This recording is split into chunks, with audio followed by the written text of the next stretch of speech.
Bom dia, eu sou Flávio Gomes de Barros e estamos juntos em mais um domingo. Aqui comigo, nos estúdios da TV Pajuçara, o cardiologista Marco Antônio Mota Gomes, que é um dos autores do livro O que é o Coração, da editora SESMAC. O Marco Mota nos fala agora em Contextualizando sobre esse trabalho. Então, Marco, muito obrigado pela presença aqui em Contextualizando. Enfim, quando é que será o lançamento desse livro, O que é o Coração? Olha, Flávio, eu lhe agradeço muitíssimo, né? Principalmente a oportunidade de vê-lo outra vez. Você é um amigo muito querido, né? Obrigado. Esse livro será lançado no dia 16, às 15 horas, no que a gente chama, numa sala lá especial, no SESMAC.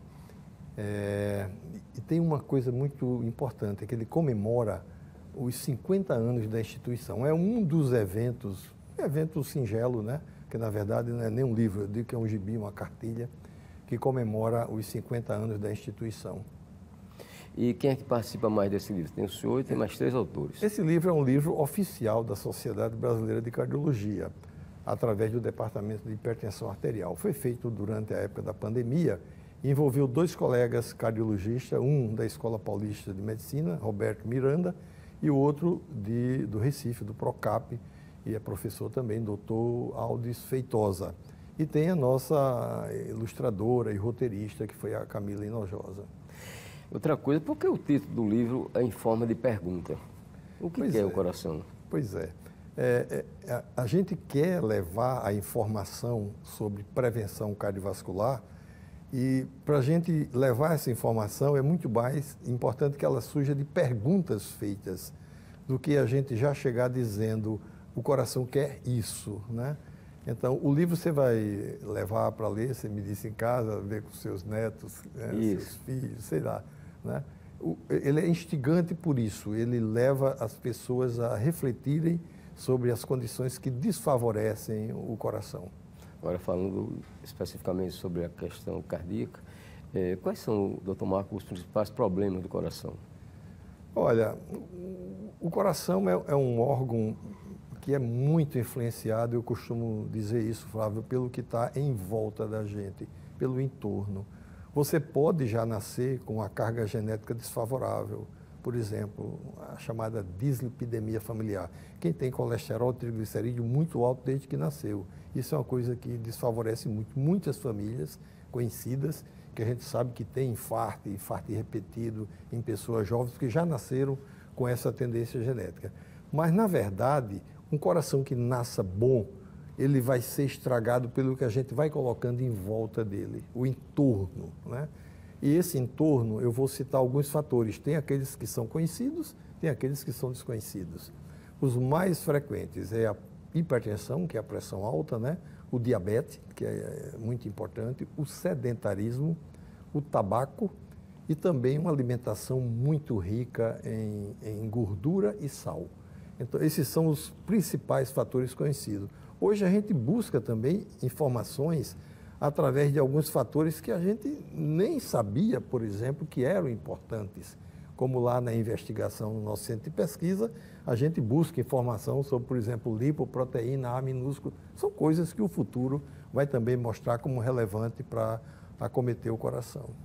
Quais são os principais sintomas? Como é que a pessoa sente que tem algum problema cardíaco? Veja, dependendo da patologia, né, que apareça, eu vou focar em 2 situações que são as mais comuns. A que dá infarto e a que dá acidente vascular cerebral, que é a hipertensão. O infarto ele pode cursar de forma totalmente assintomática, mas quando ele traz sintoma, é geralmente de um desconforto na região do peito, é uma coisa que vem apertando e aquilo se acompanha, às vezes, de um certo mal-estar, com náusea, com sensação de vômito, com tontura, com palidez, pode a pele ficar fria. E esse desconforto que aparece subitamente, ele pode irradiar para os vasos do pescoço, para o braço, até mesmo para a região abdominal. Então, esses seriam os sintomas mais comuns do infarto. Mas tem pessoas que têm infarto e não tem nenhum sintoma desse. Você vai saber que teve depois, quando faz um eletrocardiograma. O outro é a hipertensão. Essa, Flávio, é mais misteriosa ainda, porque ela é praticamente sem sintomas.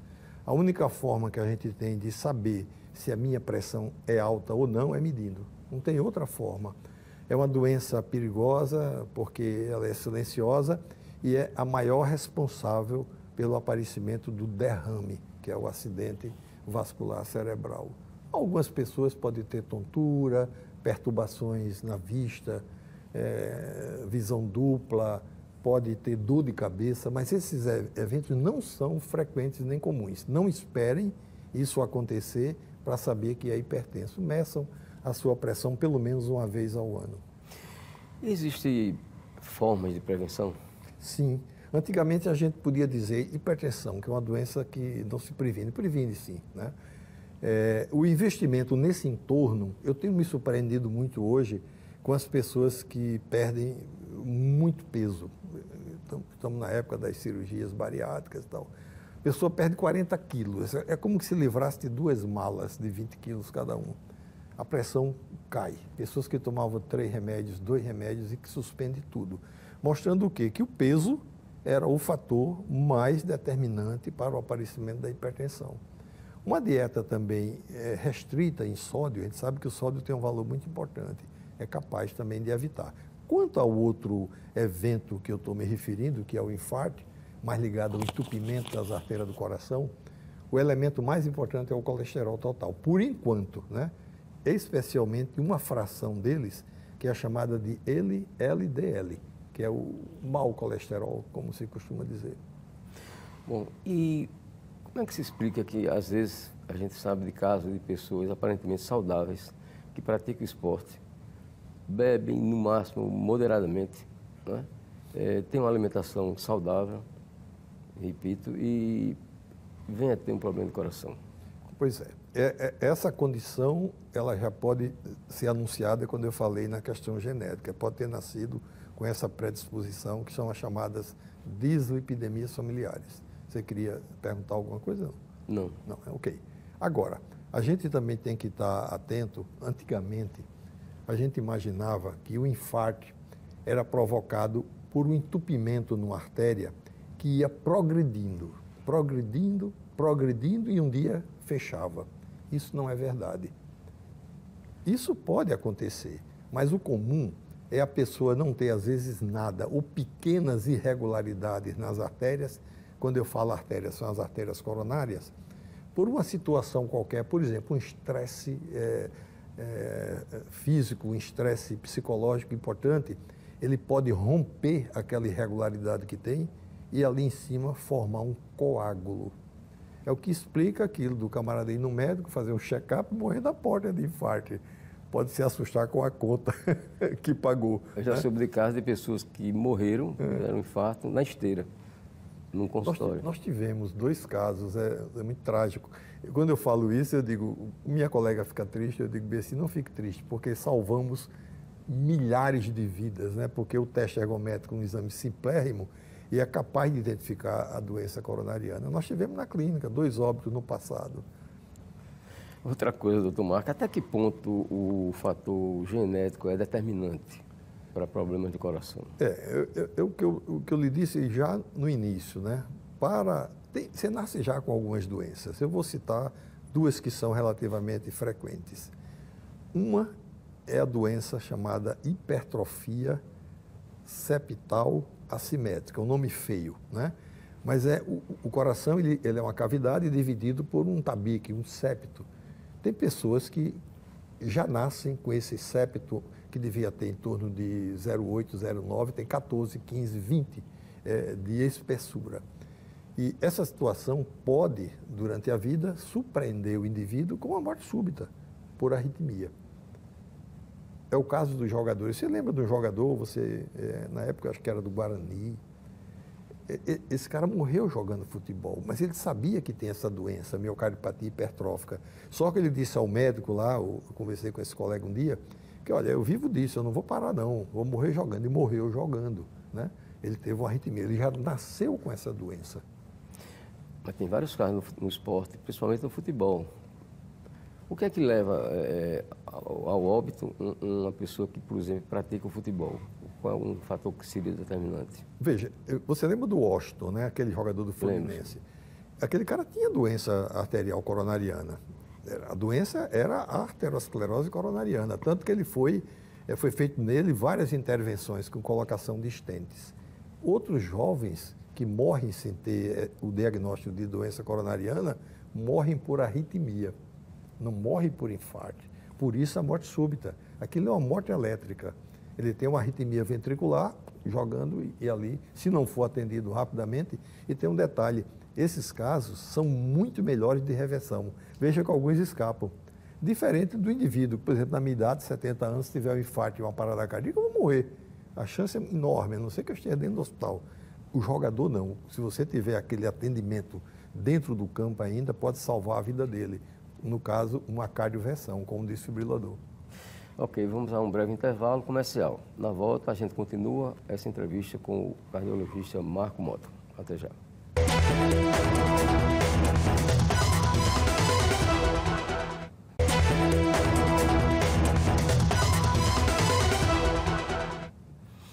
Voltamos a Contextualizando nessa entrevista com o cardiologista Marco Antônio Mota. Doutor Marco, o senhor terminou o bloco anterior se referindo à morte súbita. Como é que poderia ser explicado ao leigo que está eventualmente nos assistindo o que seja a morte súbita? Olha, se a gente for olhar o termo mesmo de morte, tem a morte súbita e a morte chamada repentina, né?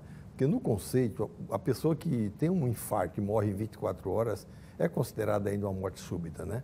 Mas essa morte súbita, ela geralmente é provocada ou por um entupimento súbito de uma artéria do coração ou por uma arritmia. Essa arritmia é chamada arritmia ventricular. O coração para quando deixa de bater, ele para quando bate com a frequência muito lenta, que a gente chama de hipossistolia, ou para por uma arritmia muito grave, chamada de fibrilação ventricular. É a morte, por exemplo, provocada por um choque elétrico. O coração fibrila e ali a pessoa morre, se não for socorrida a tempo. E a partir de que idade, se é que existe uma idade como referência, o senhor sugere que as pessoas devam se preocupar em fazer exame de prevenção do coração? Veja, esse nosso livro, que é focado para a questão da criança, a gente quer despertar neles já esse desejo de precocemente saber como prevenir e também o que deve fazer para evitar, né?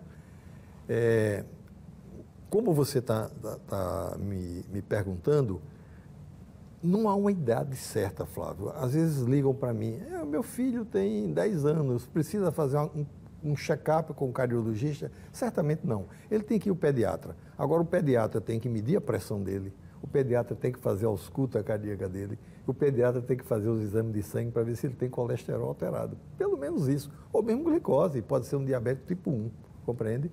Agora, eu digo assim, para você não onerar muito o sistema, especialmente o sistema público de saúde, se você fizer a sua primeira verificação após os 18 anos, o marco divisor seria 40 anos para o homem e a mulher também. Só que a mulher tem uma outra coisa aí que acelera o processo de aterosclerose, que é a menopausa. Então, esse é um período bem crítico, que eu diria que essa verificação deve ser pelo menos anual. São muito comuns, doutor Marco, problemas cardíacos em criança? São, mas não tanto quanto a gente imagina, né? Mas são crianças já que nascem com cardiopatias congênitas, né? E tivemos agora mesmo, na época da Covid, muitas crianças saudáveis que, pela Covid, desenvolveram quadro de miocardite, né? Provocado às vezes até por trombos e etc, etc. Mas, graças a Deus, não é tão comum, né? Mas é alguma coisa que tem que ser sempre pesquisada. Outra coisa, todo cardiologista, todo médico, de maneira geral, recomenda a prática de atividade física. Existe uma atividade física ideal para a pessoa praticar? Sim, caminhar. Eu digo todo dia aos meus clientes, Flávio, você lembra do Cooper, né? O famoso teste de Cooper, né? Eu ainda era praticamente médico recém-formado quando o Cooper veio ao Brasil e houve uma festa em Copacabana, ele mandando todo mundo correr para vencer tantos quilômetros em tantos minutos, né? E logo depois ele voltou e pediu desculpa, Porque a atividade física, quando ela é competitiva, mesmo que a competição seja eu comigo mesmo, ele tinha perdido um amigo na academia dele, remando e tentando vencer a máquina, né? Então, caminhar é a melhor atividade. Eu até escrevi recentemente a questão dos 500 passos. Se você dá 500 passos por dia, se é sedentário, resolve dar 500 passos por dia, pelo menos na população idosa, na minha idade, você diminui em 15% a possibilidade de ter um infarto do miocárdio. Às vezes eu recebo no consultório alguém querendo fazer uma atividade. Doutor, o que é que eu vou fazer? Eu acho que eu vou nadar. Aí eu digo, ótima atividade, natação é fantástico. O senhor mora perto da praia? Não, doutor. Perto da sua casa tem alguma academia que tenha piscina? Não, doutor. O senhor sabe nadar? Não, doutor. Então, essa atividade não lhe serve, né? Caminhar, todo mundo pode andar até descalço. Se você tem um tênis para andar mais confortável, vai andar. Então, andar 40 a 60 minutos todos os dias pode diminuir em 40% a sua chance de ter um infarto do miocárdio. Mas falando na natação, há quem diga que a natação é a atividade física mais completa. Eu também acredito, né? Eu acredito que é uma belíssima atividade física, mas tem essas coisas, nem todo mundo pode, né? Não é acessível a todos. Não é acessível a todos. Então, melhor atividade física, caminhar. Outra coisa, qual é a frequência ideal para essa prática de atividade física? Seria diária? Para caminhada diária. Antigamente a gente dizia 5 dias na semana, né? Os dias úteis, segunda a sexta. Hoje eu falo que alguns estudos mostrando que essa caminhada deve ser diária.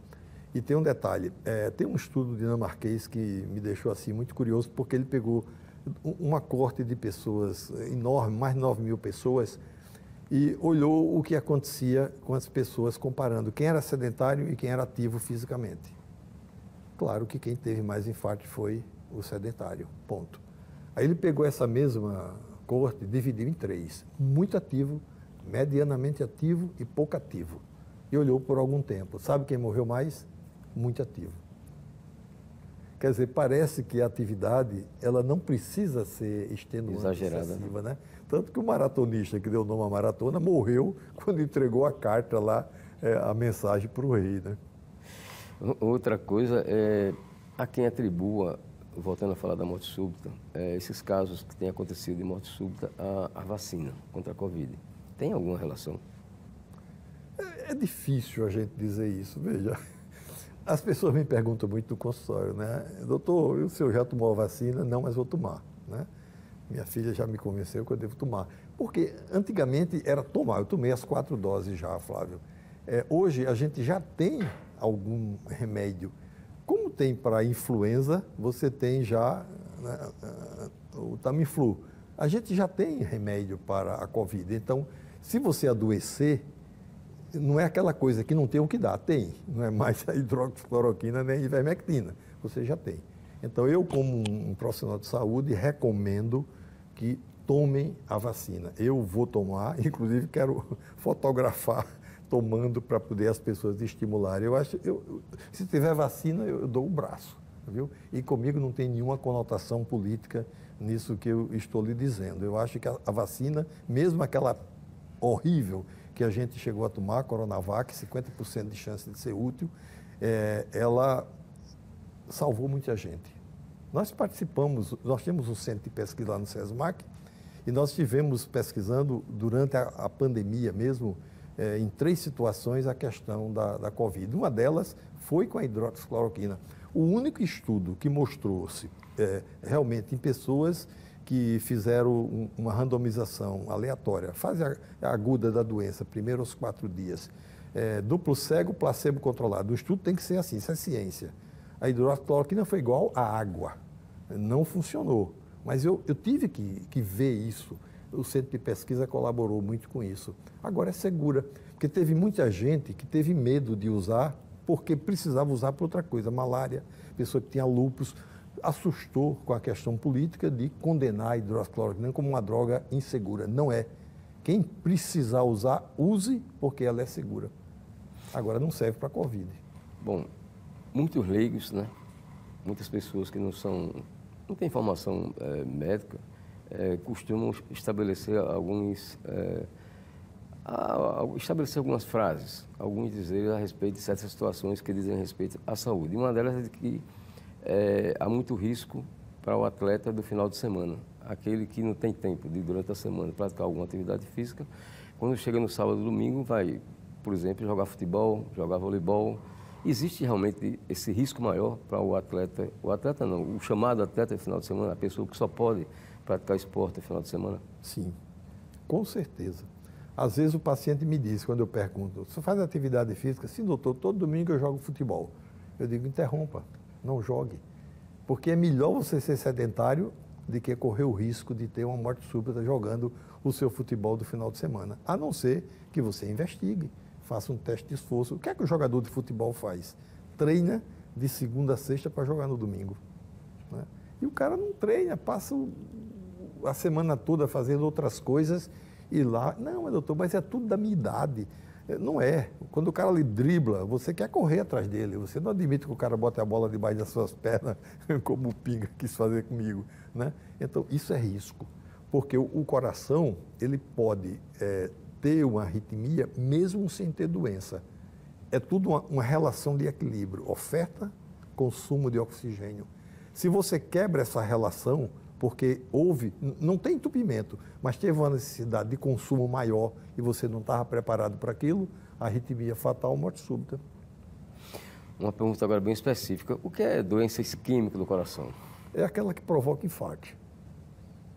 A doença isquêmica é uma forma, hoje em dia é chamada de DAC, doença arterial coronariana. O entupimento na artéria provoca isquemia naquele segmento do coração que devia receber sangue. E não recebe, aí configura o que a gente chama de isquemia, doença isquêmica do músculo cardíaco. E tem como uma pessoa saber se tem esse tipo de doença? Sim, primeiro pode ter a sorte de ter um sintoma, geralmente não tem. A melhor forma de saber se tem doença isquêmica do coração é fazendo um teste ergométrico, simples e barato. Esse exame ele me dá 60% a 70% de chance de eu desconfiar se eu tenho alguma coisa. Não é tudo, né? Em medicina não tem tudo, é uma ciência das verdades transitórias e trabalha com percentil de 5%, a chance de erro sempre existe, né? Mas o teste de esforço me dá 70% de segurança. Não, eu vou jogar, vou fazer um teste de esforço, faça. Se ele for normal, eu até deixo que você vai jogar no fim de semana. Não tem problema. Outra coisa, doutor Marco, quando é que para a medicina se torna indispensável a realização de um transplante de coração? Olha, eu tive recentemente não é um transplante, mas eu tive um ânimo muito grande com aquele coração que veio do porco. Você deve ter acompanhado isso, né? Lembro. Eu acho que a ciência ali deu um passo fantástico. O cara viveu alguns dias, né? Você imagina, porque o transplante tem sempre aquilo, você depende de alguém que morre para lhe doar o coração, né? E com relação a isso, você tem outras possibilidades. Eu acho que vamos abrir uma porta enorme, não só para o coração, mas para todos os outros órgãos. Da gente conseguir fazer isso geneticamente com essas modificações. E já fazemos. O problema é ter os medicamentos que evitem a questão da rejeição. O que morreu com o coração de porco morreu dias depois pela rejeição. E por fim, doutor Marco Mota, uma pergunta. Qual a principal orientação que o senhor passa para as pessoas se prevenirem com relação às doenças cardíacas? Bom, a primeira é essa. Você tem que realmente fazer umas visitas periódicas, né? Visitar o seu médico e ficar atento. Agora, imagine que você não tem nem chance de ir ao médico, ok? Eu lembro que o Canadá, uma vez, quis estimular a caminhada sem você ir para o médico, porque a consulta era cara. Ele desenvolveu um questionário chamado Parquet. Você entra você próprio lá, deve estar ainda disponível, se alguém tiver curiosidade, no Google. Você próprio responde aquelas perguntas, né? Se tiver um sim, vá para o médico. Se tudo for não, como por exemplo, já teve dor no peito, já teve tontura, já sentiu o coração batendo. Se tudo for não, vá andar. Porque é mais seguro você andar do que você não andar. O nosso muito obrigado ao cardiologista Marco Mota pela sua participação aqui em Contextualizando. Você pode rever essa entrevista no YouTube da TV Pajuçara. O programa Contextualizando deste domingo termina por aqui. Para todos vocês, um ótimo final de semana.